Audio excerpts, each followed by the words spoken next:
AC versus DC electric being off the grid. That is the question. Okay, so I've been learning a lot about electric. We have DC, direct current, and AC, alternating current.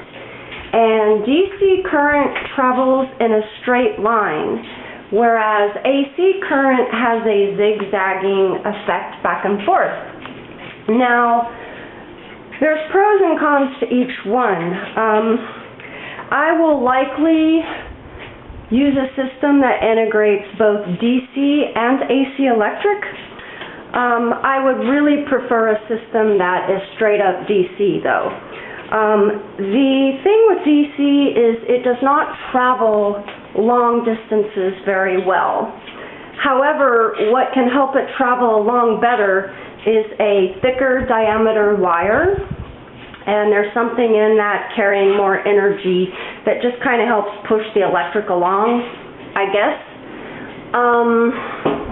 Alternating current, you can use thinner line. It travels better further distances. That's what's typically used in an American home. Let's see. When you generate your own electric via solar panels, your energy is going to be direct current. And many of the typical appliances in your modern home use AC electric. So what you have to do is get this thing that converts the DC electric to the AC. And I think it's called an inverter, but there's a lot of different things you can get to stack onto your electrical system. There's, I think, also something called a converter versus an inverter, and I'm not going to try to explain all that because I'm still a bit green and learning myself. I'm a rookie here. Let's see. AC versus DC electric. Well, what I like about direct current is that it's direct, and if you have a DC appliance, there's no conversion of the energy. When you do convert DC to AC, what happens, it makes it a little bit dirty. It's not really a smooth conversion, and what you need is something that will smooth that out, and that is yet another device you can buy. Hear that bell ringing? That's my dog. She's ringing the bell to go outside. Let's let her out.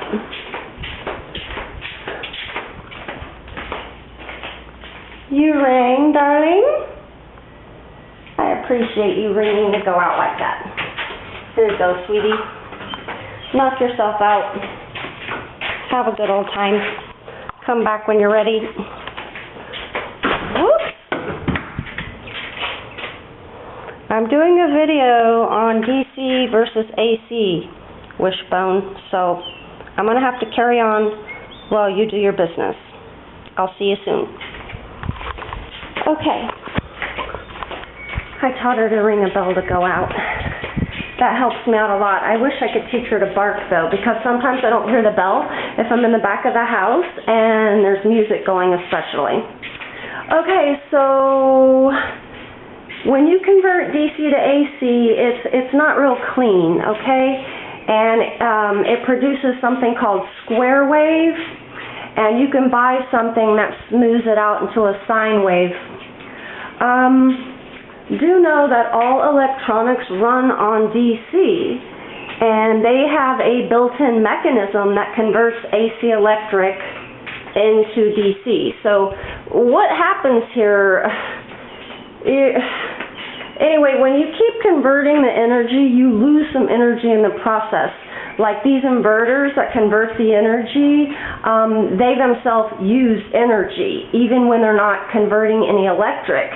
And that can be a drain on your power system. However, there's something you can buy that puts it into sleep mode, and where it only wakes up when an AC appliance is being used. Okay, here's the thing. I have to figure out what my energy needs are going to be, and there is a way we can do this. and you can do this too. Okay, what you do, you need to figure out how much your appliance is using, and there is a formula. I figured it out for my refrigerator, and I will show you right here. Okay, what happens, you figure out the volts and the amps, and on the inside of your refrigerator or on the back of a lot of appliances, it will actually tell you this information, but you will need the volts and the amps. And then what happens is, in this case, we have 115 volts and 6 amps. So we're going to multiply that, and it gives you the amount of watts. However, then you multiply it by 24 hours to figure out how much you use in a day, and then if you jump over here, then you divide that number by 1,000, because 1,000 watts is a kilowatt. We're trying to figure out the kilowatt hours, and when you divide that, you come up with a number. So in my case, my refrigerator is using 16.57 kilowatt hours per day. So what you would do is you would go around and you would figure this out for all of your appliances, and then you would add it up. Now this would be a full load, like, hold on, anyway, sorry about that, I just got a little sidetracked. Running a full load, okay, that would be when you're running everything at once, full blast. And what some people do, once they figure out this amount of energy, they double it or triple it, and then they go out and buy something that will meet those particular needs. So, well, to ensure their needs are met and to also have room to grow or some breathing room for some play. I am pretty intrigued with this whole electric thing. I would also like to build a wind generator with a vertical axis. I will show you what I'm going to use to accomplish this.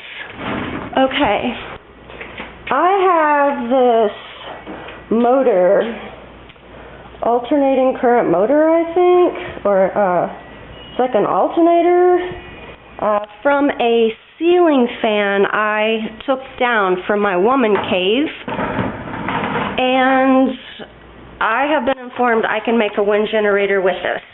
I would like to do a vertical axis generator because they spin more freely, being, you know, if it's on a horizontal axis, okay, it has to fight gravity just going up and then back down.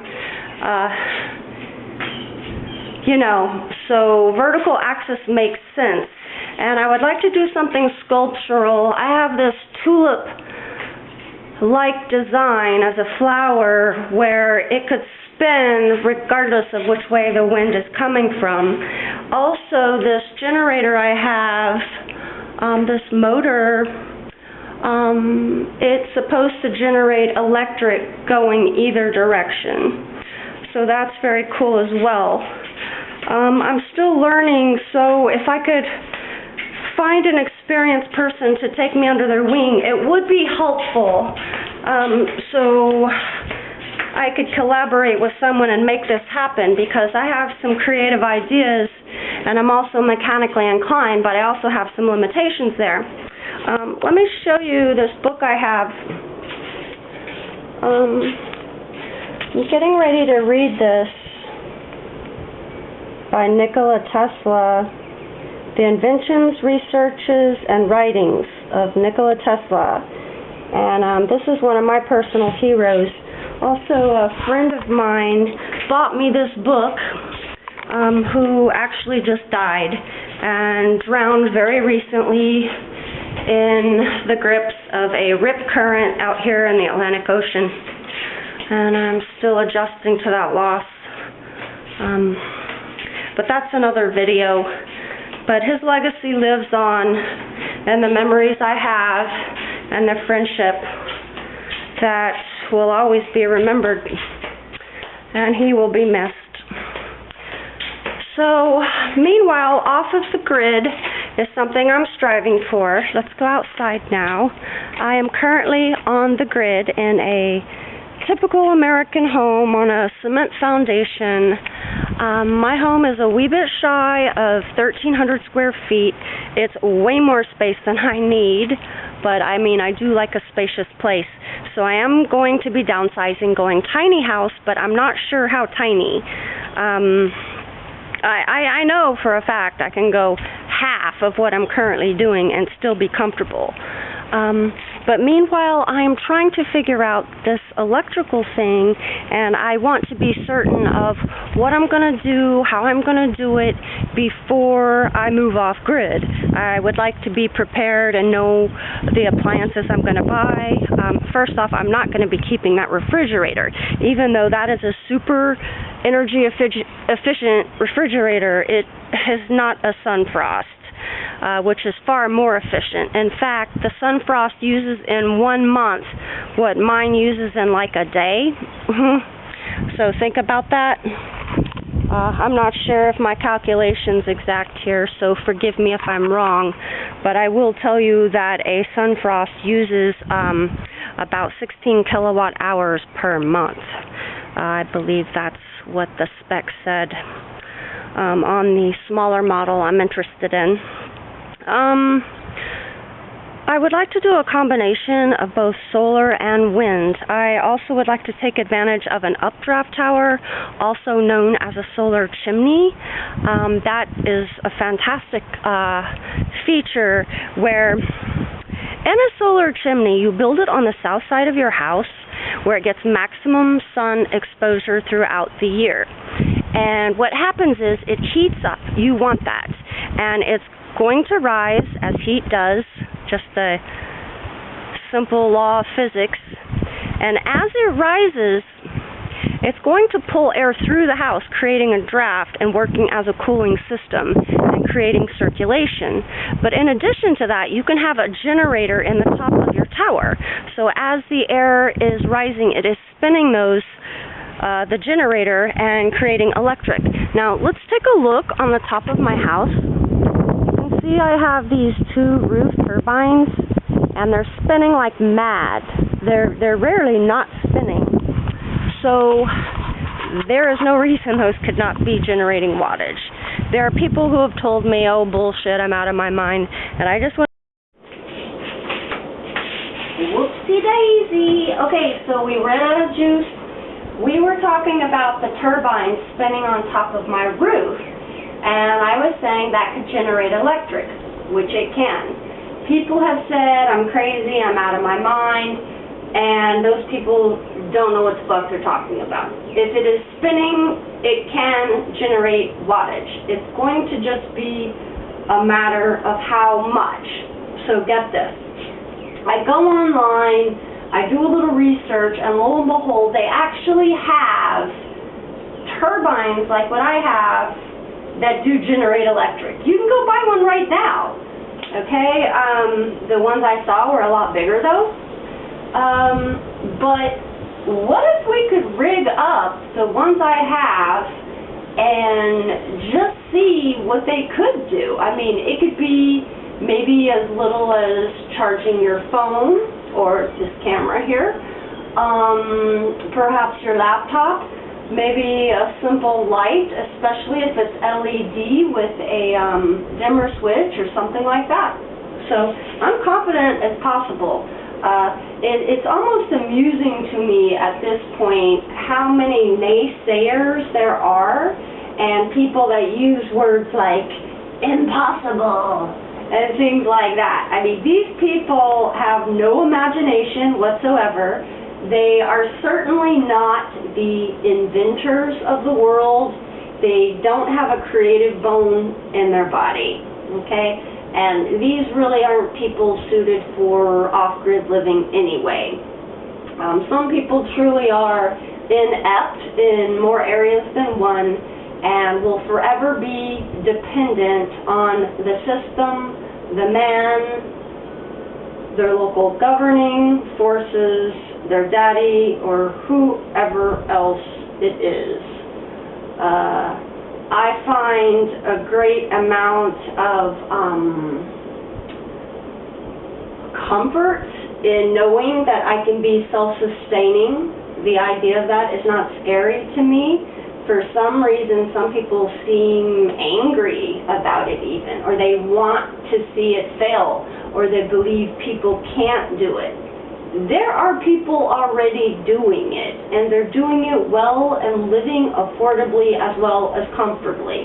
It is a myth that you have to live in a state of discomfort to live off the grid. Well, hi, Missy. Wishbone's back from her neighborhood adventure. Oh, and she's Sandy. Woo! Anyway, we're going off grid. We're confident about it. We're excited about it. We would prefer to do direct DC, but likely we'll do a combination of AC. The AC appliances, you have way more options available to you. You may find they're also more affordable. But there are some high-quality DC appliances out there. I'm learning a lot from people who are RVers and who live on boats. The mariners of the world, these people, they understand DC electric quite well. They've been doing it for a long time. And so I'm learning a lot from them. So thanks for watching my video, and all feedback is welcome. I would love to hear how any of you are doing it or intend on doing it, living off the grid or staying on the grid, but getting your own solar or wind generator going. Water turbines would be great if you live next to a river source or something like that. That would be just fantastic. So we should really take advantage of these renewable and clean energy sources. It is a myth that we need nuclear power to energize the world with electric. Nikola Tesla wanted to offer the world free electric, but you know, the forces that were in power at the time weren't having any of that. Okay? Also, some people say you can't do it comfortably on solar. Well, guess what? Germany's doing it. They have far fewer daylight hours than South Florida and much shorter summers, but yet they're energizing a good portion of their country strictly with electric. And they have a goal to be entirely electric, I believe someone said, but they met their anticipated goal in far sooner of a time than anticipated. Like they've already met 40% of their electric needs or something in a fraction of the time they were planning on it. And don't hold me to this as set in stone, but it's something along those lines that's actually very impressive, and it just blows some of the naysayers out of the water with this whole notion that you can't do it or you can't do it well or comfortably. So, to hell with the naysayers, and thumbs up with education, and anyone who wants sovereignty from the state the best they can, and being self-sustaining. My hat is off to you, and I wish you the best in your endeavor. As for the rest of you, mass sheeple, you dependent people, I wish you well too. But you guys need to pipe down, and you need to get an education before you run your mouth stating fiction as facts, okay? And you can cram all of your made-up, naysaying, doomsday stuff straight up your arse.